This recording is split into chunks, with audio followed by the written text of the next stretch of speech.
Hello friends, welcome to Coding Garden with CJ. This is going to be a 20-minute speed run. I'm just gonna code as fast as I can to try and make a CRUD application. Create, read, update, delete. We also just got into a hype train. People are hyping. I don't know, but we gotta go. So let's just jump right into it. Am I gonna be able to do it? I don't think so. I'm gonna try my best. But here we go. So I'm gonna make a server folder. And actually, for the sake of time, I'm going to use a generator. So npx create express API. We'll call it server. Thank you very much, the She-Boss, for the gifted sub. So this is a generator that I created, which will generate a base Express app, give us all of the things we need, like Express. It might add chords, it'll add a logger, it adds all of our middlewares. Basically, we're set up and ready to go so that we can focus on the CRUD aspect of it. So thank you very much, Posivius, for the bits. Thank you. Yeah, I've used Yarn before, but I prefer NPM. Okay, so that generates this app for us. If you take a look at the README, it tells you all the things that we get. We get Morgan for logging, Helmet, .env, but basically, we have a base app, basically. But from here, we need to build it out. So many things. I appreciate you all for the bits. I'm going to acknowledge all of the bits after the train is over. So we have a basic Express app. We have all of our middleware set up. We're going to focus on just creating the CRUD routes. And so here in the API folder, I'm going to create a new file, and I'm going to call it FAQ. So we're going to create, read, update, and delete frequently asked questions. So here we go. 2 minutes in, this is the actual code. So we need to bring in Express. And then we're going to create a router. Express.router. So a router is the thing that's going to have all of our routes. And then we're going to export it. So module.exports that router. And we're going to need several different routes. So we're going to have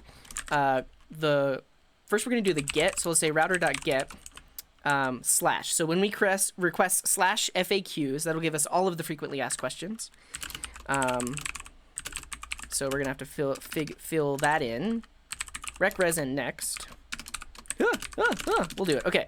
So this is the read all. We also need the read one. So you can get one specific frequently asked question by ID. We'll be able to create one. So that's going to be a post request to just slash. So that will be create one. We'll be able to update. I guess that will be a put to some ID. We'll update that one. And then we will be able to delete one as well. So that's going to be a delete request. Delete to some given ID. Cool. For now, we're just going to res.json a message. Hi. Hello, read all. Hello, read one. Hello, create one. Hello, update one. And then hello, delete one. Yeah, done, ship it. Okay, so that should give us our routes. Now we need to actually mount this router. So the way I have this set up is we have this API router, which mounts other routers inside the API folder. So I can bring in FAQs. And we're talking about frequently asked questions. I'm actually going to rename this with a S. I'm going to pluralize it. FAQs. Great. Okay, we got that. So we brought it in. Now we need to mount it. And so I'm going to say router.use / FAQs with that router. So all of the routes inside of that router that we just set up will be prepended with / FAQs. This API router is in turn mounted at the root at / API v1. So API v1 FAQs should serve that up. So let's go ahead and try to run it. npm run dev. Ah! Oh yeah, we can't use port 5000 because something's already using port 5000. So let's do this. We're going to create a .env. And we're going to set our port. Test fail. Set our port to 9999. Oh, not 999, 9999. All right, try again. Address in use. What? I guess I have so many services running on my computer. 4242. There's nothing running on port 4242. There we go. So, and let me just put that up there so you can see it. If we go to port, if we go here, we have our basic API. If we go to /API/v1, we should see the API route. If we go v1/FAQs, this will say hello read all. I'm going to use a tool called Insomnia to test all of the other routes for like post requests and patch requests and stuff like that. So let me open up Insomnia. Test failed successfully. All right, just a second.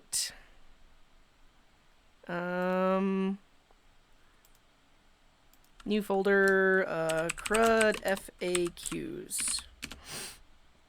Am I going to be able to do it? I don't know. I don't know.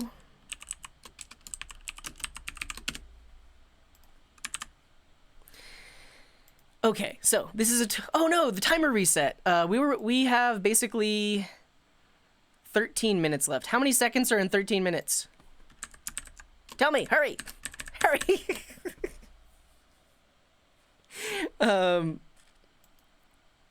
Thank you all for the hype train, very much appreciated. I'm wasting time. We actually, like, how many seconds? Oh, it's 12 times 60. 6 times 2 is 120, 780, okay. We're gonna go with 730 then. There we go, good enough. Okay, so this is a tool called Insomnia, and it allows me to make requests to my access point, or to my endpoints. So I can do this, that should give me read all. If we do a get/some ID, like ID 5, that should read 1. Great work. If I do a post request to /frequently asked questions, that will attempt to create a frequently asked question. If I do a put to frequently asked question /5, that will update the item with ID 5. And if I do a delete, that should delete the item with ID 5. Great. Okay, so I'm going to install a few other things to get the rest of this going. We're going to install a tool or a library called Monk. It's really easy to CRUD MongoDB using this library called Monk. You could use Mongoose. Monk is good. I like it. And we're also going to use Joy, which is a schema validation library. So we'll use that to validate incoming data to make sure it has the right format. I think they renamed themselves, or they're under the Happy namespace. @happy/joy. Yeah. I can never get Monk to work. Well, I'm gonna try my best to get it to work. So Monk lets us talk to MongoDB. Happy Joy is a schema validation library. Oh, and we got some security vulnerabilities. Let's fix those. 10 minutes left. Can we do it? The thing is, like, it's an API. Will we be able to create a front end? I don't know. We're gonna try our best. So I'm gonna need another variable here that's like Mongo URI. And right now I can just do localhost /FAQs. So that's going to connect to MongoDB that's running on my computer to a database called FAQs. All right. This is a speed run. I feel like I'm slowing down, but let's bring in Monk. So we're going to bring in Monk. And then we can connect to the database. So the way you connect to a database is you just say monk, and then you pass in the connection string. So I'm going to say process.env.mongoURI, and that should connect to the database. And then to get access to a specific collection, so let's call this the FAQs, you just say db.get, and then you specify the name of the collection. So if I've done that correctly, really all we need to do is query that database. So I'm going to do a try catch. So we'll attempt to say all of the items are FAQs.find, and this is a function that returns a promise. So search my database for all of the FAQs, and then once you get those back, we're going to respond with them.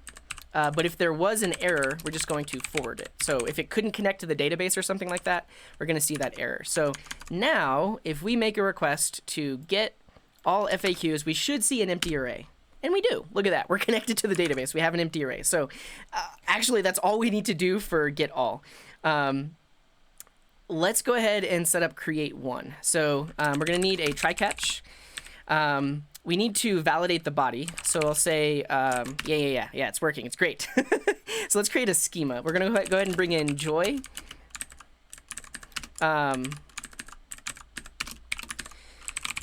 We'll bring that in from @happyjoy. I need to go look at their docs to figure out how do I create a schema. Schema equals joy dot object. We'll figure it out. But basically, we're going to specify what goes into a frequently asked question. So let's look at their documentation and API. We'll look at examples, I guess. Joy.object. Yeah, and then you pass in all the properties you want. Great. So what will our frequently asked questions have? They will have a question, which is joy.string.trim.required. So a frequently asked question must have a question. A frequently asked question must have an answer. And what else? Potentially, we're not going, and it's required, not require, required. And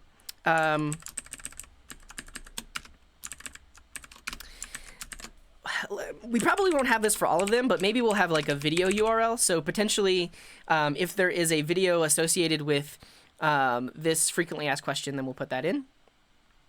What else? What else do I need? I think that's it. Questions, answers, video URL.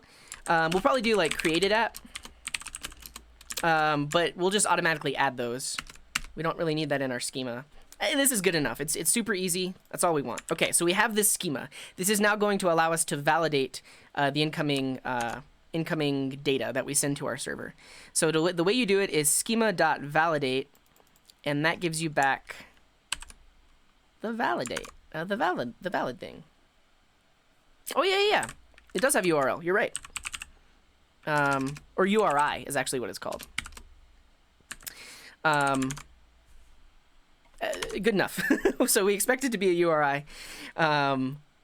We could limit it to like HTTP. It doesn't matter. I'm going to be the only one using this anyways. Okay, post. So first we want to validate the request body.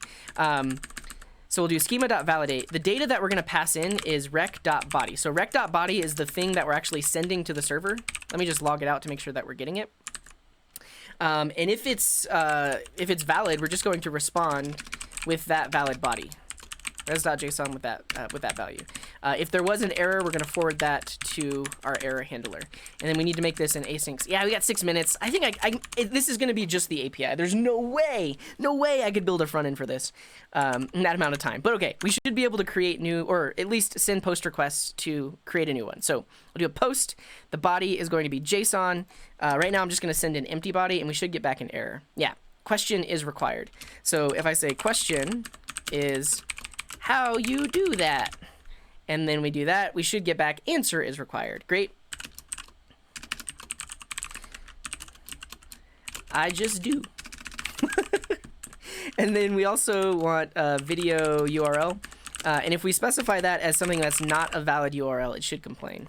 Video URL must be a valid URI. Great. So, and also we could just leave it off because it's not required. And then that, awesome. So we're not putting it in the database yet. We're actually just, this validator, if it throws an error, that goes into our catch. But if it doesn't throw an error, it gives us back the validated item. And I think that should be fine. What happens if I put an extra property? Whoa. WAT is not allowed. Yeah, so by default, it prevents extra properties from being added on there as well. Okay, so I think we're good to go. At this point, we just need to insert it. So I'll say inserted is await FAQs dot insert. I think that's it. That's all I got to do. res.json inserted.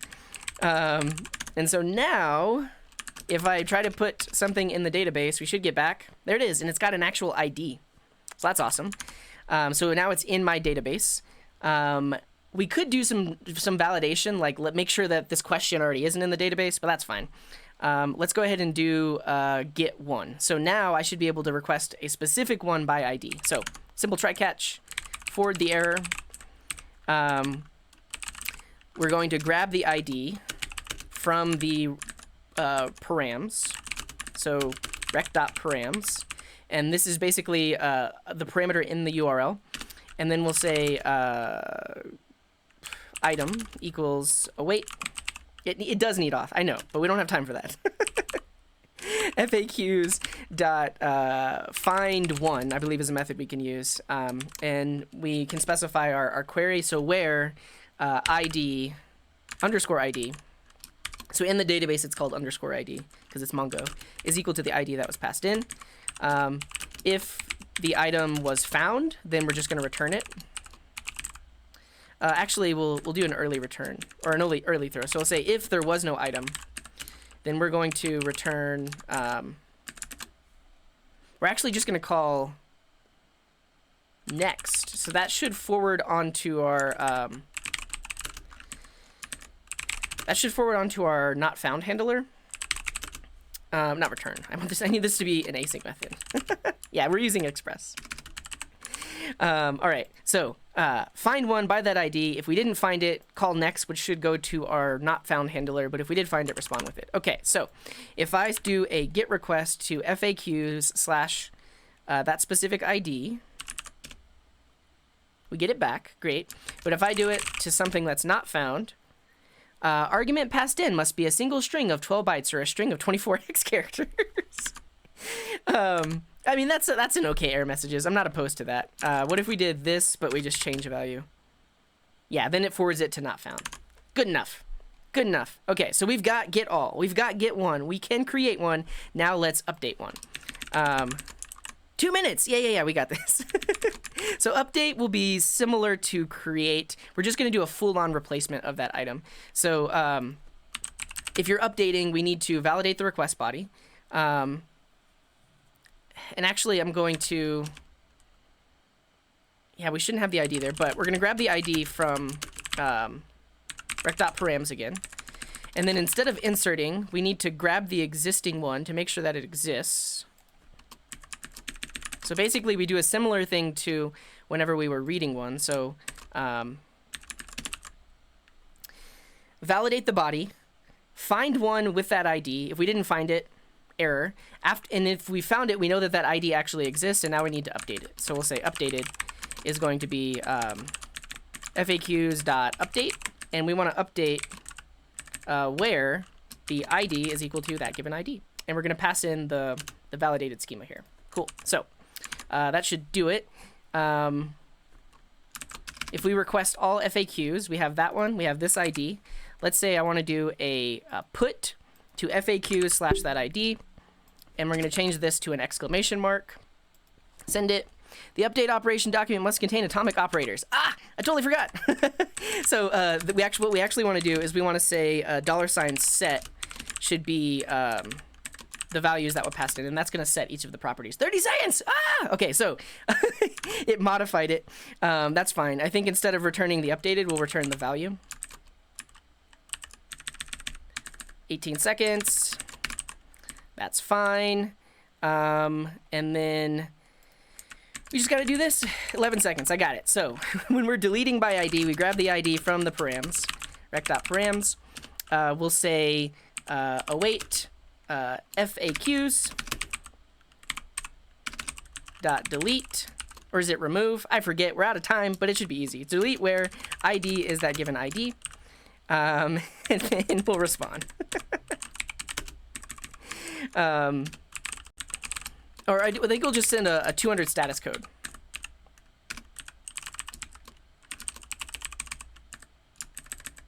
I mean, I kind of want to respond with an object. I know that like there's a REST specification that says